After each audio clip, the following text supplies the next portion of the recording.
Hello friends, welcome back. आज के topic में हम EIGRP लोड शेयरिंग को डिस्कस करेंगे कि EIGRP में हम लोड शेयरिंग कैसे कर सकते हैं। तो सबसे पहले थ्योरी की तरफ जाते हैं और थ्योरी के बाद यहाँ पर जितने भी टास्क मेंशन हैं उनकी तरफ आएंगे और सारे टास्क को वन बाय वन परफॉर्म करेंगे। तो अगर हम EIGRP लोड शेयरिंग की बात करें तो EIGRP में बाय डिफ़ॉल्ट 4 इक्वल पाथ पे हम लोड शेयरिंग कर सकते हैं, बट हम इन पाथ को इंक्रीज़ कर सकते हैं अप टू 6 पाथ। और EIGRP में जो लोड शेयरिंग है वो बेसिकली दो तरह से होती है। एक को इक्वल पाथ लोड शेयरिंग कहते हैं और दूसरे को अनइक्वल पाथ लोड शेयरिंग कहते हैं। अब इक्वल पाथ लोड शेयरिंग से क्या मुराद है?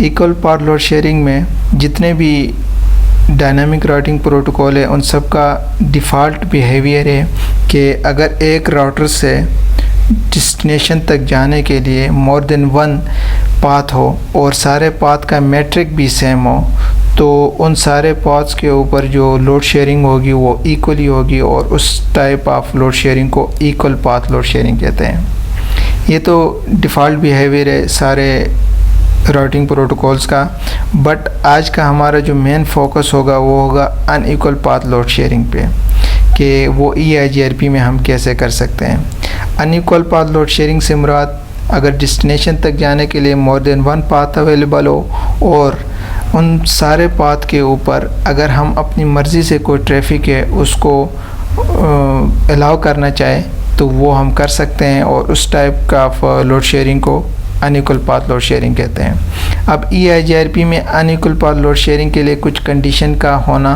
ज़रूरी है। सबसे पहले एक या एक से ज़्यादा सक्सेसर का होना ज़रूरी है और दूसरा एक या एक से ज़्यादा फिजिबल सक्सेसर का होना ज़रूरी है। अगर ये कंडीशन होगी तो उन पाथ्स के ऊपर अनइक्वल पाथ लोड शेयरिंग होगी। अब हम ये जानते हैं कि जो सक्सेसर होता है वो राउटिंग टेबल में होता है और जो फिजिबल सक्सेसर होता है वो टोपोलॉजी टेबल में होता है। अब हमने अनइक्वल पाथ लोड शेयरिंग के लिए कुछ ऐसा क्राइटेरिया करना है कि ये जो टोपोलॉजी टेबल में फिजिबल सक्सेसर है ये भी राउटिंग टेबल में चला जाए। तो उसके लिए हम क्या कर सकते हैं? इससे पहले हम इस टोपोलॉजी को एज एग्जांपल लेते हैं और इस टोपोलॉजी में हम सक्सेसर और फिजिबल सक्सेसर्स को कैलकुलेट करते हैं। अगर हम इस पाथ को कैलकुलेट करें और इस पाथ की अगर हम FD की बात करें फिजिबल डिस्टेंस की, वो होगा 20 + 10 = 30 और इस पाथ का AD होगा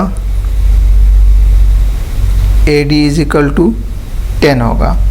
और अगर हम इस पाथ को कैलकुलेट करें तो इस पाथ का FD होगा वो 10 + 10 = 20 और इसका AD होगा 10। और अगर हम इस पाथ को कैलकुलेट करें तो इस पाथ का FD होगा फिजिबल डिस्टेंस जो होगा वो होगा 20 + 25 45 और इसका AD होगा 25। तो अगर हम इस टोपोलॉजी में सक्सेसर को फाइंड करें तो जिसका भी FD सबसे छोटा होगा वो सक्सेसर कहलाएगा। इस पाथ का FD 20 है तो ये वाला पाथ सक्सेसर बन गया। और फिजिबल सक्सेसर के लिए उसकी कंडीशन है कि सक्सेसर के FD से फिजिबल सक्सेसर का जो AD है वो छोटा होना चाहिए। तो इसका AD फिजिबल सक्सेसर के FD से बड़ा है तो ये वाला पाथ फिजिबल सक्सेसर नहीं हो सकता है। और अगर हम इस पाथ की बात करें तो इसका AD जो है वो सक्सेसर के FD से छोटा है तो ये वाला पाथ फिजिबल सक्सेसर बन गया। तो अब हमने इस फिजिबल सक्सेसर को किसी तरह राउटिंग टेबल में लाना है तो उसके लिए एक कंसेप्ट यूज़ होता है EIGRP में, उसको वेरिएंस कहते हैं। हम वेरिएंस की वैल्यू जो एक नंबर होता है उस नंबर को सक्सेसर के FD से मल्टीप्लाई करते हैं। जैसे कि यहाँ पे सक्सेसर का FD है 20, इस 20 को मल्टीप्लाई करें अगर हम 2 से तो ये बनता है 40।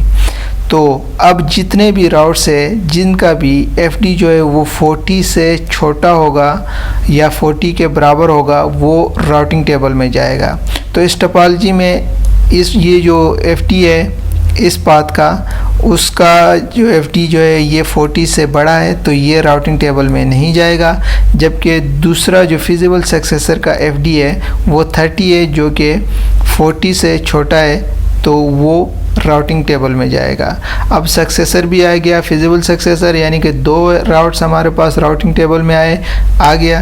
तो अब ये इन 2 राउट्स के ऊपर हम अनइक्वल पाथ लोड शेयरिंग कर सकते हैं। तो गाइस ये थी आज की हमारी शॉर्ट डिस्कशन। तो चलिए टोपोलॉजी में चलते हैं और अपना टास्क को परफॉर्म करते हैं।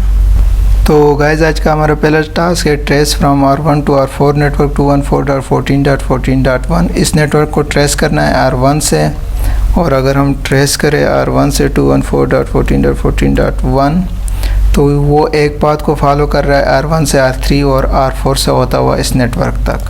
और अगर हम सेकंड टास्क की बात करें, make sure to reach R4 network 214.14.14.14.1, इस नेटवर्क तक पहुंचने के लिए R1 से use both path R1 to R2 to and R1 to R3, दोनों पाथ यूज़ करें R1 से R2 से होता हुआ R4, देन R1 से R3 से होता हुआ R4 तक, ये दोनों पाथ यूज़ करें। And also do unequal path load sharing, और दोनों पाथ के बीच जो लोड शेयरिंग हो वो अनइक्वल हो।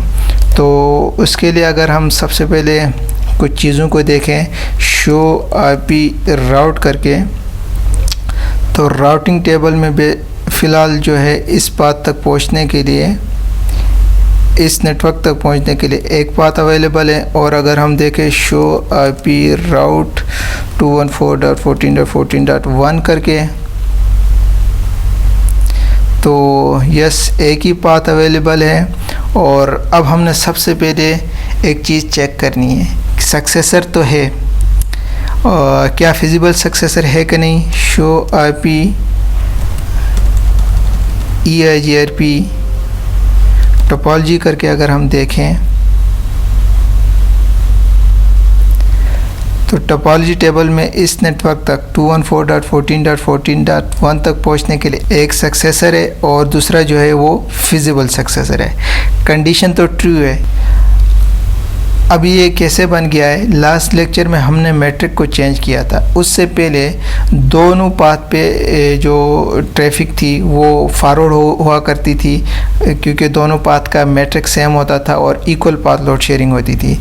बट लास्ट लेक्चर में हमने मैट्रिक को चेंज किया था और हमने ट्रैफिक को इस पाथ की तरफ फॉरवर्ड किया था, और इस पाथ को R1 से R2 और R4 ये पाथ को हमने फिजिबल सक्सेसर बनाया था। अगर आपके पास फिजिबल सक्सेसर नहीं बना हुआ है तो आप बना सकते हैं, लास्ट लेक्चर को आप देख लीजिएगा तो आप उस लेक्चर को फॉलो करके फिजिबल सक्सेसर बना सकते हैं।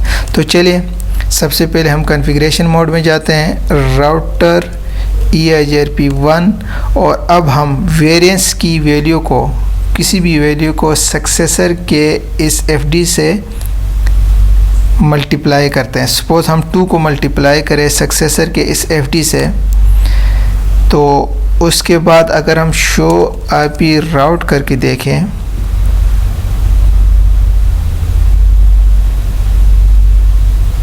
अब राउटिंग टेबल में एक की जगह 2 पाथ आ गए हैं। और अगर हम दूसरे टास्क का दूसरा जो पार्ट है उसको देखें कि अनइक्वल पाथ लोड शेयरिंग होती है या नहीं, तो उसके लिए शो आईपी राउट 214.14.14.1 इस पार्टिकुलर नेटवर्क को लिख के एंटर करें। तो यहाँ पर देख सकते हैं पाथ तो हमारे पास 2 है, एक सक्सेसर है और दूसरा जो फिजिबल सक्सेसर था वो भी राउटिंग टेबल में गया है, तो उसके ज़रिए भी अब हो रही है ट्रैफिक फॉरवर्ड। तो 222.22.22.2 पे कितने पैकेट काउंट हो रहे हैं, सेंड हो रहे हैं 60 पैकेट, और 219.19.19.2 पे कितने पैकेट सेंड हो रहे हैं 59। आप इन रेशियोज़ को अप एंड डाउन कर सकते हैं अपनी मर्ज़ी से। आप डिफरेंट जो पाथ है उनकी डिलेज़ है, बैंडविड्थ की वैल्यू चेंज करें तो, और जितना भी रेशियो आपको चाहिए उस रेशियो के हिसाब से आप ट्रैफिक को फॉरवर्ड कर सकते हैं, लोड शेयरिंग कर सकते हैं। और अगर हम ट्रेस करें अब 214.14.14.1 को, तो अब ये दोनों पाथ को फॉलो कर रहा है। तो गाइस, आज का हमारा जो टॉपिक था अबाउट EIGRP लोड शेयरिंग, उसको हमने डिस्कस भी किया और कॉन्फ़िगर भी किया। तो आज के लिए इतना ही, मिलते हैं न्यू लेक्चर में। तब तक के लिए इजाज़त दीजिए, अपना बहुत सारा ख्याल रखिए। अल्लाह हाफ़िज़।